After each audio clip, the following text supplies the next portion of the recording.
מועדים לשגרה. שנה שעברה בשמחת תורה הייתי במנהרות בלבנון, פיצצנו מנהרה הכי ארוכה שהייתה ליד משגבם, ושם תוך כדי שאני שורר חומר נפץ חשבתי כמה נכון מה שכתוב בהגדה. בכל דור ודור עומדים היום לכלותנו, פשוט עומדים, הם לא יושבים, לא עושים קפה, לא נחים, הם עומדים ומחכים.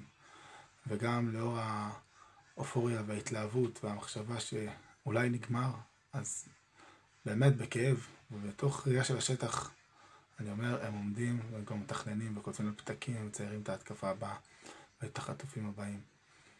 הם באמת מחכים לזה, הם באמת רוצים לחלות אותנו, להשמיד אותנו, לעשות לנו המון המון רע, באמת לטוב שאנחנו. אז יהיה רצון שנזכור את זה, נזכור שעומדים לנו לכלותנו, ומתוך זה נקבל החלטות מושכלות, חכמות, בריאות, שבאמת רוצות את טובתנו, טובת כל עם ישראל, יחד בעוצמה, בכוח ובחוזקה.